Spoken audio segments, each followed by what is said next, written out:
Então vamos ao nosso quadro de perguntas e respostas. Eu quero começar com duas perguntas que são muito parecidas aqui. E já que a gente abordou esse tema mais cedo hoje, no vídeo que entrou de manhã, é importante ressaltar, porque tem alguns tópicos, tem alguns assuntos que de tempos em tempos eu tenho que voltar aqui e explicar para as pessoas, porque chegam novos inscritos, chegam novos espectadores, e as pessoas não sabem aquilo que eu já disse ano passado ou ano retrasado. Então a primeira é do LularB, que perguntou o seguinte: Henry, muitos comentários a respeito do Big Brother Brasil no Twitter. É querer se distanciar um pouco da nossa triste realidade? E o DLTCS perguntou também aqui: o que você acha da grande parte da esquerda colocando o Big Brother Brasil na pauta? Precisa ser o Big Brother a nos fazer refletir sobre o machismo e misoginia? Não será um tiro no pé dar ibope a um programa tão superficial quanto desnecessário? Essas perguntas são importantes porque tem a ver, em grande parte, com a proposta central do canal aqui. Só para apresentar uns dados para vocês aqui, para vocês terem uma ideia onde a gente se situa e qual é o ponto de partida do meu trabalho, a gente tem no Brasil, hoje, pouco mais de 8% de pessoas com curso superior. Ou seja, numa população com mais de 200 milhões de habitantes, apenas 8% tem formação superior. Quer dizer que se eu falar para vocês aqui de Heidegger, de Lyotard, de Wittgenstein, de Henri Bergson, de Habermas. Se eu falar de certos autores para vocês de filosofia, que são autores estudados em cursos universitários e debatidos na filosofia, há uma grande chance de que a vasta maioria dos brasileiros não vai ter a menor ideia do que estou falando. Não leram esses textos, não sabem nem quem são esses autores. Talvez até você, formado em algum curso superior que não seja filosofia, não tenha ouvido falar desses caras também. Por quê? Porque são temas específicos, são autores específicos dentro de um curso específico na formação universitária. A minha proposta para vocês é que eu possa falar de alguns temas, alguns tópicos, alguns assuntos que são bastante específicos e sofisticados na filosofia e trazer isso para um público muito mais amplo. Utilizar o YouTube, que é uma plataforma acessada por milhões de pessoas todos os dias, milhões de brasileiros vêm aqui consultar conteúdos aqui, usar esse espaço para atingir um público mais amplo. E para você ter uma ideia também, já que a gente está falando de dados, 97% dos lares brasileiros, um pouquinho mais na verdade, tem televisão. Se eu falar em Faustão, em Gugu, em Silvio Santos, em Luciano Huck, você provavelmente já ouviu falar dessas pessoas e sabe do que eu estou falando. Então veja o abismo que existe entre o conhecimento acadêmico de certos autores que raramente saem dos muros da universidade e da cultura de massa que está nos lares todos os dias da população brasileira. O que eu faço aqui seria o que eu faria, se fosse possível pelo menos, em sala de aula com os alunos. De pegar temas atuais, contemporâneos, de cultura de massa, porque é um ótimo ponto de partida para esse assunto. Se você pensar, por exemplo, no Umberto Eco, um filósofo italiano, ele fazia muito isso. Ele pegava temas da cultura de massa e usava isso para gerar uma reflexão. Então, pegar certos assuntos da cultura de massa, conhecido por quase todo mundo ouviu falar, quase todo mundo já ouviu falar do Faustão, quase todo mundo ouviu falar do Big Brother, e utilizar esses assuntos como a porta de entrada para a reflexão. É muito melhor fazer isso do que pegar Wittgenstein, um texto de Wittgenstein, um texto que muitas vezes é hermético, fechado, de difícil compreensão, mesmo para alunos universitários, e trabalhar sobre esse texto para um público extremamente limitado. Se eu quero chegar a mais gente, se eu quero falar com mais pessoas, eu preciso pensar quem é o público-alvo, com quem estou falando. E eu não estou falando necessariamente ou exclusivamente para acadêmicos, não é minha proposta. Quando eu comecei a escrever, isso 20 anos atrás, eu queria escrever para um público elitista. Era a minha noção de escrita, era o tipo de texto que eu produzia. E eu mudei completamente a minha visão ao longo dos anos. Hoje em dia eu quero que a minha mensagem chegue ao máximo de pessoas possível. Então, de fato, a cultura de massa, ela é escapista. Ela tenta nos dar um divertimento para uma vida que é difícil, dura, e ela é realmente uma fuga da realidade. Mas a gente pode pegar essa fuga da realidade e puxar de novo para a realidade, puxar de novo para questões complexas, sofisticadas e tentar pensar sobre isso. Então é o trabalho que eu faço. Você pode não gostar de ter que debater Big Brother, ou Faustão, ou Silvio Santos. Você pode não gostar, está no seu direito também. Ninguém te obriga a fazer isso. Mas para mim é um modo bastante eficaz de atrair público, furar a bolha também, porque não basta falar apenas com um grupo fechado, é importante atingir pessoas que não ouviriam esse tipo de reflexões naturalmente. Então vale o esforço. Vou desagradar certos grupos? Vou, mas vale o esforço sim. Inclusive, o próximo comentário aqui tem a ver com isso. A Rosane Braz escreveu: só queria dizer que gosto muito do seu canal. Me faz um bem incrível. Sou uma mulher muito simples do interior de Minas Gerais e a internet me deu a chance de te conhecer. Abraço e força nessa sua jornada. Essa é a proposta. Essa é a proposta que eu adotei. E é isso. É que eu posso falar com a Rosane e com outras pessoas que muitas vezes estão afastadas de certos centros urbanos, que não têm acesso, às vezes, a um debate filosófico num centro de cultura, por exemplo. Uma roda de filosofia. Às vezes nem quer fazer isso. Esse é o fato. Muitas vezes nem quer também fazer isso. E uma pergunta que qualquer professor de filosofia já ouviu na vida, de seus alunos, é para que serve essa porcaria, a filosofia? E é difícil responder essa pergunta. É mais fácil você mostrar como funciona, e mostrando através da reflexão a partir de temas bastante cotidianos, corriqueiros, triviais, banais às vezes. O Lucas Amorim perguntou para mim aqui por que nenhum veículo de relevância comentou sobre o áudio vazado da deputada Carla Zambelli alegando que recebeu dinheiro de emenda por ter votado na reforma da Previdência. Inclusive nem no seu canal. Se tiver falado, me desculpe, não achei. Eu publiquei esse áudio aqui num dos vídeos recentes, não sei quando foi, não sei qual vídeo específico, mas publiquei sim o áudio da Carla Zambelli. Se não me engano, é sobre a mamata continua, a mamata nunca acabou, uma coisa assim. O Felipe Vieira perguntou para mim, como combater essa máquina de fake news da extrema-direita nessa próxima eleição? Felipe, o principal modo é com grana. A máquina de fake news funciona com dinheiro. Há uma verba violenta por trás disso. Então o único modo que eu vejo que seja realmente eficaz para combater as fake news é grana para fazer isso. E aí que entra o calcanhar de Aquiles da oposição. De onde vai surgir esse dinheiro? O Felipe Oliveira perguntou, você está mais perto do coronavírus, isso não te preocupa? Nesse momento não, Felipe. Acho que não teve nenhum caso na Espanha ainda, tiveram alguns casos na Europa, mas não me preocupa ainda. Pode ser que piore a situação, daí sim, provavelmente o governo espanhol vai tomar medidas para evitar o contágio mais disseminado. A Dayana Silva perguntou, como você reagiria se houvesse uma fake news sobre você? Depende do grau de impacto dessa fake news, Dayana. Já rolou anteriormente, já tiveram os casos antes. Inclusive tem um vídeo meu aqui que é A Verdade sobre Henri Bugalho, que é uma resposta para fake news sobre mim.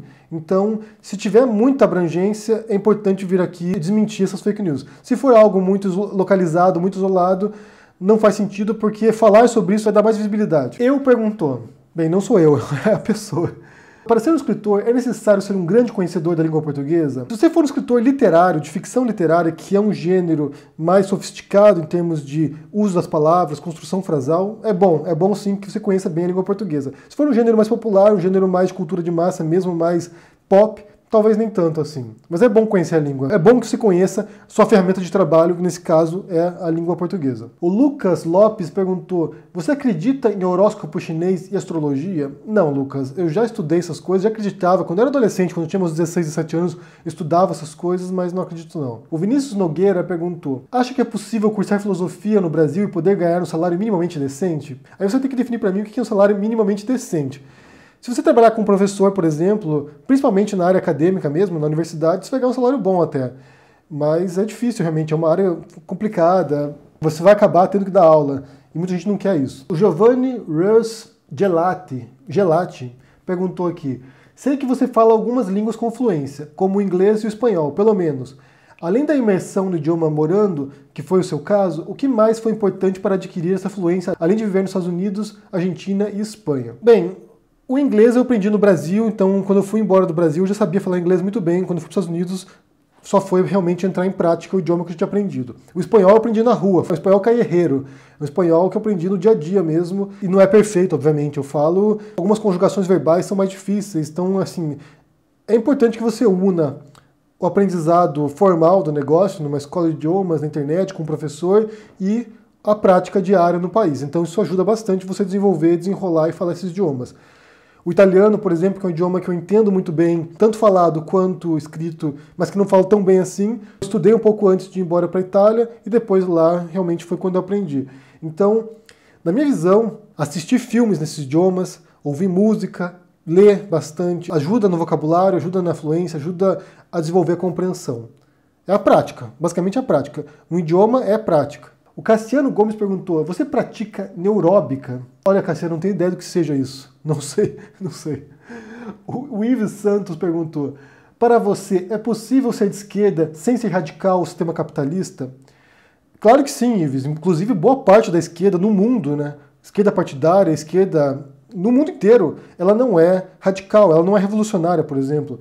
Inclusive, eu penso que a esquerda revolucionária é a minoria da minoria. Boa parte da esquerda do mundo trabalha dentro do sistema para reformá-lo, para melhorar a condição de vida dos trabalhadores, das minorias étnicas, religiosas, sexuais, imigrantes. Ou seja, boa parte da esquerda do mundo, sem dúvida nenhuma, a maioria da esquerda do mundo não é radical. Eu sei que é uma tendência de tentar vender essa postura disruptiva como se fosse a única legítima, mas não é. Tem muitas outras posturas que são igualmente legítimas e muito mais eficazes em termos reais. O Mal Rodrigues perguntou: Henry, por que tão sério? Olha, Mal, eu não sei onde está a piada. Não ouvi nenhuma piada. Não, mas assim, a gente está falando de temas sérios aqui, questões sérias, problemáticas, então eu acho que a postura condiz com isso. Claro que você pode fazer deboche, você pode tirar um sarro disso, mas eu não sou muito desse perfil, não. Eu não consigo ser comediante. O Estou Aqui perguntou: você acha que o que pensa, faz e diz estão razoavelmente alinhados? Eu penso que sim. Não acho que é uma grande ruptura entre aquilo que eu penso, aquilo que eu propago publicamente e como eu vivo, não. Não há. Pelo menos eu tento ser o menos hipócrita possível. O Renan Barbosa perguntou: pode-se alcançar boa formação literária tardiamente? O que você quer dizer tardiamente? 30 anos, 40 anos? Eu acho que sim, eu acho que você pode ler, conhecer os grandes autores. Exige tempo, exige dedicação, mas claro que você pode fazer isso. Basta você ter vontade mesmo, você pegar os livros, sentar e ler, procurar os autores canônicos principalmente, porque você tem uma lista aí global de grandes autores, tentar pôr em dia. É um esforço. Se você pegar, por exemplo, 5 anos para ler bastante livros, bastante autores diferentes, você vai conseguir ter um bom repertório de leitura. É totalmente factível você ler 20 livros por ano. É factível. Claro, depende da grossura do livro, né? O Gabriel Nunes perguntou: vocês pensam em escrever um guia de viagem sobre a Espanha? Pergunto isso porque você disse que o de Nova York para Mão de Vaca foi um sucesso. Acho que seria uma boa e também seria mais fácil, já que moram aí. Eu não tenho vontade de escrever mais sobre turismo não, Gabriel. Foi uma fase. Eu fiz o ciclo, escrevi os livros, fechei essa fase e parti para a próxima. Eu sou muito bem resolvido com esse tipo de fases que eu tenho de ciclos. Faço a coisa, concluo esse projeto e passo para a próxima. Inclusive eu gosto de ter projetos que se fecham, sabe? Ter um começo, meio e fim. Me dá uma sensação de realmente realização. Consegui fazer aquilo ali, agora é o próximo projeto. Renato Silveira perguntou: você acorda e dorme cedo ou é mais boêmio? Eu sou o tipo que sou noturno, então se eu tivesse opção, eu ia virando as horas e dormiria muito tarde. Mas como eu tenho que acordar cedo por causa do meu filho, tenho que ir pra escola, essas coisas, eu acabo acordando cedo e pra mim é mais produtivo fazer isso. Acordar cedo, vir aqui, ler, trabalhar, fazer essas coisas é muito mais produtivo do que virar à noite. E descanso melhor também.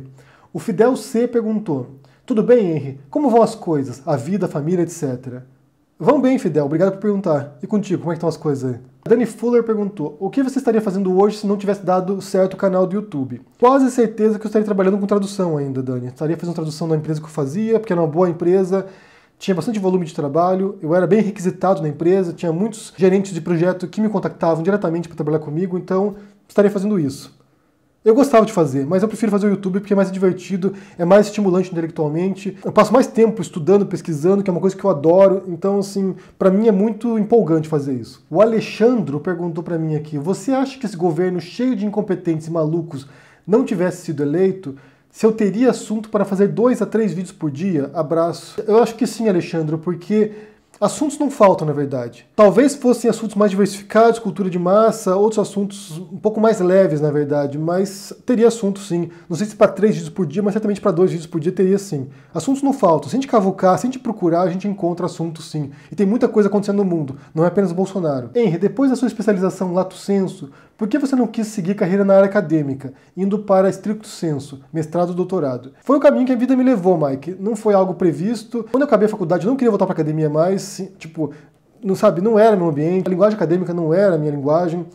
Não era o que eu queria fazer. Depois eu voltei para a pós e gostei de fazer a pós. Foi legal, foi estimulante. Então eu cheguei a cogitar ir para o mestrado. Mas depois fui embora do Brasil, fomos viver a nossa vida. Fizemos várias coisas diferentes no meio do caminho. Tivemos uma vida nômade, fomos em vários países diferentes, morando, viajando. Então, assim, a vida me levou para outros rumos. Quando a gente chegou em Manchester, que a gente pretendia ficar lá indefinidamente, cheguei no Open Day lá na Universidade de Manchester, para ver um mestrado lá, e depois a gente foi embora de Manchester, então acabei não fazendo nada. Então, assim, a vida me levou para os rumos, e são rumos interessantes também, bastante diferentes, e que me acrescentam de outro modo. O Matheus Silva perguntou: como você estimula a sua criatividade? Você tem que estar aberto às coisas, Matheus. Tem que estar com a anteninha ligada. Você tem que estar prestando atenção nas coisas, em pessoas à sua volta, nas coisas que acontecem no mundo. Ficar ligado. Porque quando você presta atenção nas coisas, as ideias surgem. A Pérola perguntou para mim aqui: diante de tantos vídeos que você grava por dia, quando você encontra tempo para ler um livro?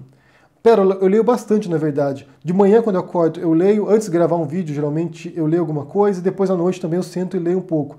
Então, eu tento ler bastante. Eu leio no computador, leio artigos acadêmicos, leio um monte de coisa diferente. Leio notícias, obviamente, mas eu leio bastante. O trabalho de gravação do vídeo é uma etapa do dia, o resto é leitura, basicamente. O resto é leitura e estudar. O Rare perguntou pra mim aqui, o que te move? O que me move, Rare, é tentar ser entendido pelas pessoas, talvez. Não sei dizer. É uma pergunta difícil essa, é uma pergunta difícil. É um esforço de compartilhar com as pessoas aquilo que eu aprendi, aquilo que eu estudo, aquilo que eu penso, aquilo que eu reflito. Estimular esse ímpeto nas pessoas também. Mostrar para elas que é legal você pesquisar e você fazer esse esforço de compreensão da realidade. Talvez seja isso, não sei dizer. Não sei. Muito obrigado a vocês pelas perguntas que vocês fizeram. Semana que vem a gente volta com mais perguntas. Um grande abraço a todos. Deixe seu comentário aqui embaixo, deixe joinha, assine o canal, ajude no apoio. A gente se vê por aí. Abraço e até mais. Tchau.